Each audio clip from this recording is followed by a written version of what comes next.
नमस्कार साथियों, आज हमारे साथ हैं वरिष्ठ पत्रकार और हम चर्चा करेंगे 12 जिले की राजनीति के ऊपर। 12 जिला राजस्थान के बिल्कुल मध्य प्रदेश वाले छोर पर है। बहुत ही हरा भरा जिला माना जाता है। काफ़ी नहरें हैं, किसानी अच्छी होती है और यहाँ के लोग जो है राजनीतिक रूप से जागरूक भी हैं। तो आज हमारे साथ हैं सुजाउद्दीन जी, जो वरिष्ठ पत्रकार रहे हैं, विभिन्न चैनलों में, विभिन्न अखबारों में इन्होंने काम किया है। टीकम सिंह जी, जो अपना चैनल भी चलाते हैं और पहले भी इन्होंने कई अच्छी चैनल्स में काम किया है। सर, सबसे पहले आपसे जानना चाहेंगे, 12 जिले की जो राजनीति है वो कैसी रही है, उसका कैसा इतिहास रहा है और आज मौजूदा स्थिति उसकी कैसी है? 12 जिले की राजनीति दो ही राजनीतिक पार्टियों के इर्द गिर्द घूमती आई है। पूर्व में जनसंघ था, जनसंघ के बाद भाजपा बनी और 1947 के बाद तो कांग्रेस का अपनी जगह है ही। तो ये इन दो पार्टियों के बीच में ही पूरे 12 जिले का हिसाब चलता रहा है। यानी आपका कहना यह है कि निर्दलीय या कोई दूसरी पार्टियां यहाँ बहुत ज़्यादा प्रभावी अभी तक नहीं रही है। यहाँ सीधा मुकाबला कांग्रेस और बीजेपी के बीच में रहता है। जैसा हम आंकड़ों से अध्ययन से पता लगता है कि 12 जिले के अंदर जो लोकसभा है उसमें पिछले 8-10 सालों से या 4-5 चुनाव से ऐसा ट्रेंड देखने को मिलता है कि लगभग 10% वोट ट्रेंड होता है। यानी कांग्रेस जो है वो 10% वोट ज़्यादा लेती है विधानसभा चुनाव में और लोकसभा चुनाव में वही वोट ज़्यादा बीजेपी को मिलता है। जी हाँ, अब तक का पिछले 4-5 चुनाव को देखा जाए लोगों तो यही रिजल्ट निकल कर आ रहा है। नहीं, इसमें क्या है कि मैं ये बोल रहा हूँ कि जैसे किशनगंज शाहबाद क्षेत्र है, उसमें से निर्दलीय भी जीते हैं चुनाव। दो पार्टियों का उसमें वो नहीं रहा है वजूद उस तरह से, और जमानतें भी जब्त हुई हैं। जैसा कि जारवाल जी चुनाव लड़े थे यहाँ से, राम गोपाल जी जारवाल, तो हीरालाल जी निर्दलीय निकल के आए थे। कांग्रेस की जमानत जब्त हुई थी और भाजपा की भी हुई थी। किशनगंज के बारे में बात करें टीकम जी, किशनगंज का इतिहास ये बताता है कि वहाँ अब तक का जो पिछले, ये मान के चले कि 1980 के बाद से दो परिवारों के बीच में सीधा मुकाबला रहता है। वो चाहे पार्टियों के बीच में लड़े, चाहे वो किसी भी पार्टी, बेसिकली जो है निर्मला सहरिया जो प्रत्याशी हैं कांग्रेस की, उनका जो परिवार है वो कांग्रेस माइंडसेट का है। जब उन्हें टिकट नहीं मिलती या वो इंडिपेंडेंट लड़ते हैं तब भी वो जीते हुए। दूसरा जो परिवार है वो ललित मीणा के परिवार का है, जो बीजेपी से चुनाव लड़ता है। जब उनको टिकट नहीं मिलती तो वो भी इंडिपेंडेंट लड़े हैं और चुनाव जीते हैं। एक बार हेमराज जी भी चुनाव चुनाव जीते हैं। यह है क्षेत्र की जो राजनीति है सर, जैसे किसी भी क्षेत्र में एक क्षेत्र विशेष होता है जहाँ राजनीति का जो गढ़ है। तो 12 जिले के जो राजनीति है वो क्या समझते हो, उसमें उसमें क्षेत्रवाद का प्रभाव है या नहीं है? क्षेत्रवाद का तो प्रभाव आता ही है। कहीं जाति का फैक्टर काम करते हैं। जातियां, जिस जाति का उम्मीदवार होता है उस जाति के लोग अपनी जाति के उम्मीदवार के पक्ष में लामबंद हो जाते हैं और कुछ सांप्रदायिक मामलात भी सामने आते हैं। उस पर भी तो राजनीति का जो गढ़ अभी तक का है यहाँ पर, वो उसके बारे में आप। हाड़ौती संभाग में जैसे ओम शांति कोटा में कहते हैं, और यहाँ पे 12 जिले में बल्लू भाया। तो अभी की जो राजनीति है, चार जो स्तंभ है यहाँ हाड़ौती संभाग में, उन पे टिकी हुई है। पहले ललित किशोर चतुर्वेदी, रघुवीर सिंह कौशल, इस तरह के भाजपा के लीडर रहे हैं, उनके ऊपर टिकी रही थी। लेकिन अभी जो वर्तमान दौर है, उस कांग्रेस का जो अभी से जो चेंज होता है सिस्टम, उसमें चार व्यक्ति ही इसमें भागीदारी निभाते हैं और इनके इर्द गिर्द जो है राजनीति चलती है। टीकम जी का कहना है कि चार लोग, ओम शांति बल्लू भाया, हाँ, के चारों तरफ आज की राजनीति घूम रही है। लेकिन पहले हमें यहाँ पता लगा था कि पहले जो है 12 की राजनीति का जो केंद्र होता था वो अटरू क्षेत्र होता था। लेकिन जैसे ही भाया राजनीति में आए हैं, प्रमोद जैन भाया, तो राजनीति का जो गढ़ है वो 12 हो गया है। यानी कांग्रेस की राजनीति यहाँ से चलती है। और स्थानीय तौर पर अगर हम बात करें, बीजेपी में हमें एक चीज नजर आती है, जो लोगों ने भी बताया कि स्थानीय जो नेतृत्व है उससे बीजेपी आज के दिन जूझ रही है। हाँ, ये बात बिल्कुल सही है। बीजेपी का स्थानीय नेतृत्व लगभग खत्म सा हो गया है। कोई ऐसा मजबूत नेता यहाँ नजर नहीं आ रहा 12 के अंदर जो बीजेपी को ताकत प्रदान करे। ये बाहरी नेताओं के ऊपर पिछले चुनाव में भी एक बाहरी प्रत्याशी को यहाँ से लड़ाया गया, उसका रिजल्ट नेगेटिव आया।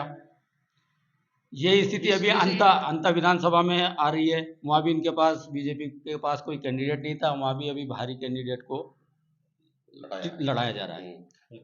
तो क्षेत्रवाद की जहाँ बात करें, आप इस बात से सहमत हैं जो है बीजेपी स्थानीय नेतृत्व से जूझ रही है, कमी से जूझ रही है। खासकर बारां जिले की हम बात करें, क्योंकि बीजेपी का जो नेतृत्व है वो यहाँ वसुंधरा राजे के बेटे यहाँ कई बार सांसद रहे हैं, दुष्यंत जी, और झालावाड़ बारां दोनों को मिला के लोकसभा बनती है।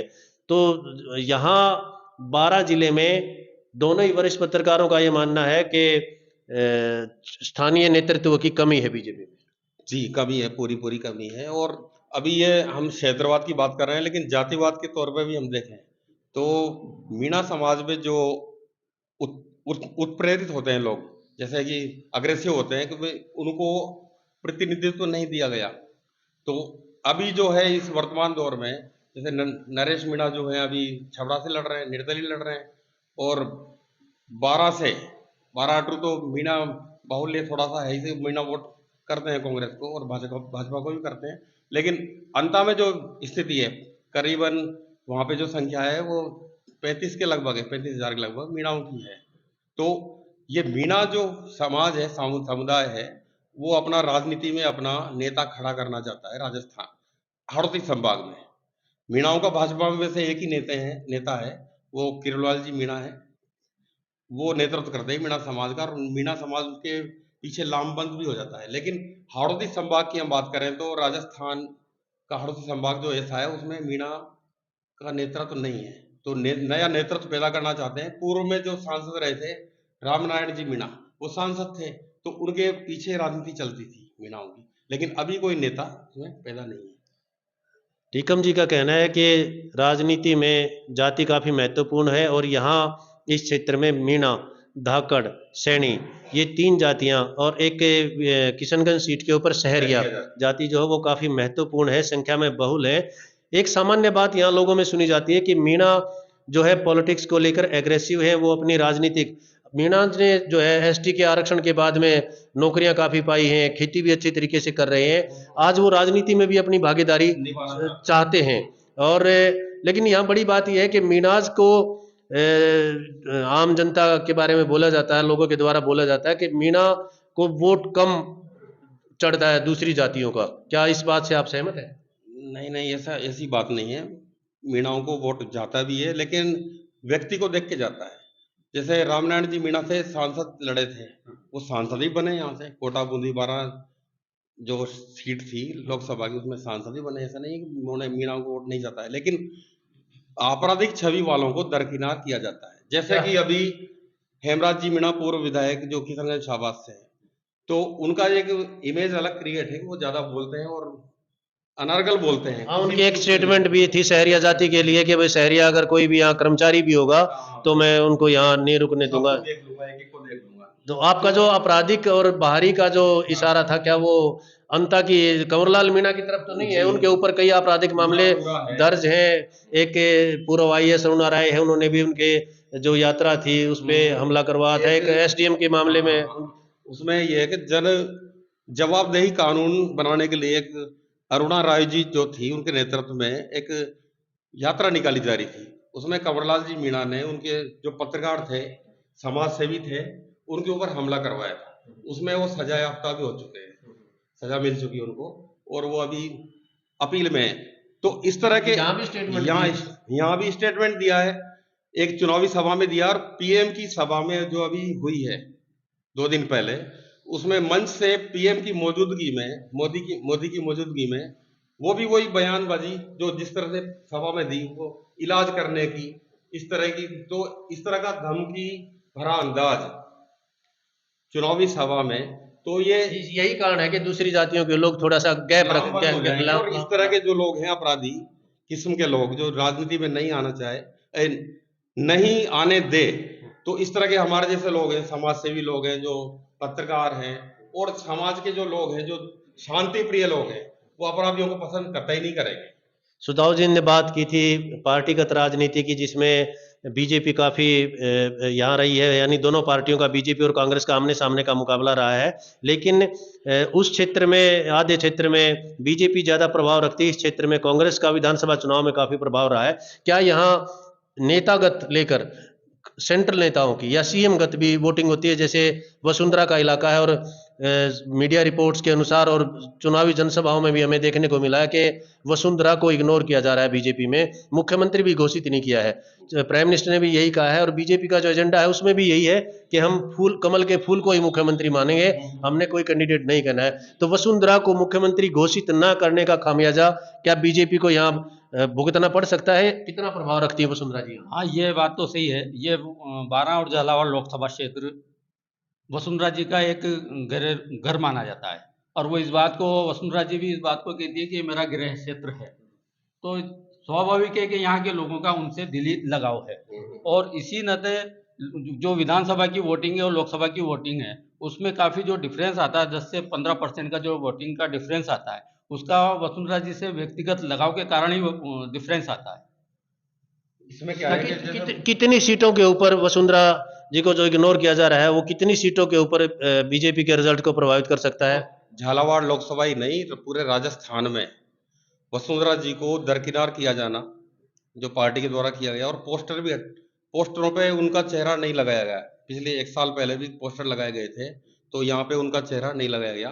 तो 4 साल से लगातार 2 बार सीएम रही और कई बार सांसद रही, 2-3 बार सांसद रही, ऐसी महिला को भाजपा दरकिनार करती है और महिला अधिकारों की बात करती है। अभी बिल भी लाई है महिलाओं के लिए 50% आरक्षण का, लेकिन ये भाजपा की जो कथनी करनी है उसमें फर्क बहुत कुछ नजर आता है, और इसका खामियाजा राजस्थान में भुगतने को मिलेगा।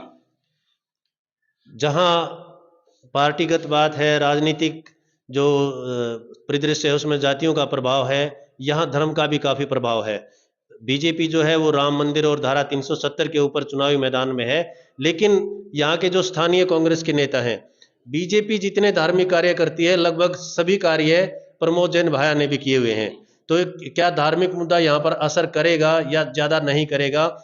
क्या सोचते हैं आप इस बारे में? नहीं, धार्मिक मुद्दा तो यहाँ असर नहीं करेगा, क्योंकि जो बीजेपी के लोग धर्म के नाम पर जो प्रचार करते हैं वो अंता विधानसभा में या 12 में ऐसा नजर नहीं आता, क्योंकि प्रमोद भाया ने उनकी इस काट को जगह जगह मंदिर बना करके खत्म कर दिया है, और गौशाला जगह जगह गौशालाएं खोली हैं। तो जो मेन मुद्दे भाजपा के रहे हैं शुरू से ही, गौ माता से जुड़े हुए हों या मंदिर से जुड़े हुए हों, वो प्रमोद भाया ने जो है उस पर प्रमोद भाया के माध्यम से। जैसे 2013 में भी चुनाव में अंता क्षेत्र में एक घटना हुई थी, हिंदू मुसलमान का झगड़ा का हुआ था। अब की बार भी ऐसी ही घटना एक सामने आई है चुनाव से काफी पहले। क्या इस तरह की घटनाएं जो है वो राजनीति को प्रभावित करती हैं, या उनका क्या प्रभाव पड़ता है, या लोग इन चीजों को समझ चुके हैं?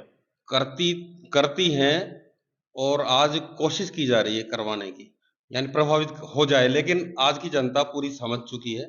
2014 की बात अलग थी, और आज के परिप्रेक्ष्य में हम देखें तो जो राजनीतिक दल हैं, मैं नाम तो पूरा ले नहीं पाऊंगा, लेकिन किस तरह का एजेंडा सेट करते हैं और किनको फायदा होता है वो दर्शक समझ जाएंगे। यहाँ पढ़े लिखे के धाकड़ समुदाय के लोग भी मिले थे, उन्होंने, वो पहले राजनीति में रहे हैं, सरपंच रहे हैं, उन्होंने कहा कि कोई राम मंदिर मिलने से यहाँ रोजगार नहीं मिलेगा इस क्षेत्र में।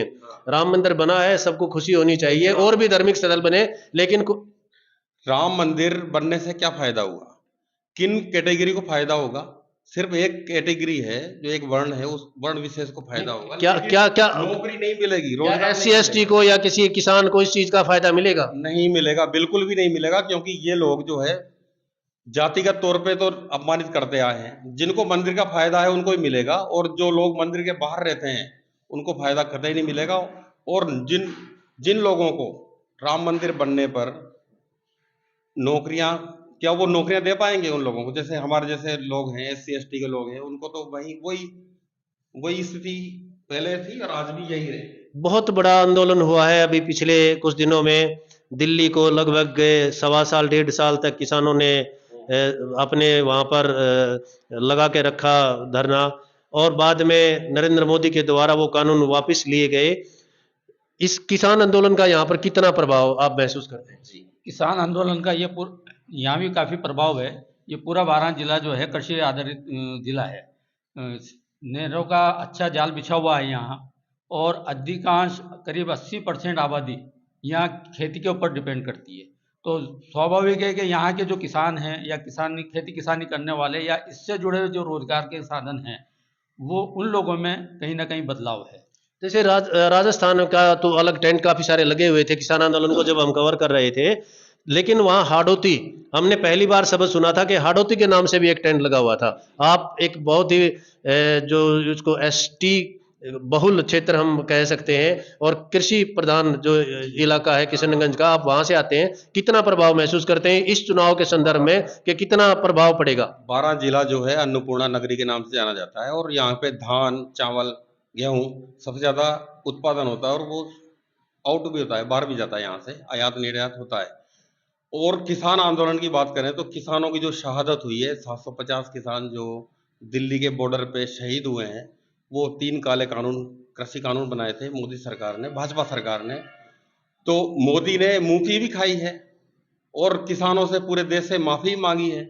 तो किसान विरोधी कांग्रेस को बताने वाली जो सरकार है, जो भाजपा के लोग बताते हैं कि राजस्थान की जो गवर्नमेंट है वो किसान विरोधी है, युवा विरोधी है, महिला विरोधी है। तो महिला विरोधी की बात करें हम तो मणिपुर की बात करेंगे। मणिपुर में तो वो हुआ है जो आज तक इतिहास में कभी नहीं हुआ। ये बार बार कहते हैं कि क्राइम रेट इसमें एनसीआरबी के डाटा में राजस्थान नंबर 1 पे है, लेकिन दूसरे नंबर पे एमपी भी है, तीसरे नंबर पे ये भी है, यूपी भी है। साथियों, एक चर्चा 12 जिले की राजनीति के ऊपर हुई जिसमें हमने अलग अलग विषयों के ऊपर, अलग अलग मुद्दों के ऊपर बातचीत की। अगले एपिसोड में हम बात करते हैं सभी 12 जिले की 4 सीटों के ऊपर और उसकी राजनीतिक हालात की भी बताएंगे, कौन कौन कैंडिडेट हैं, किस किस कैंडिडेट की क्या क्या मजबूती है, क्या क्या कमजोरी है। नमस्कार।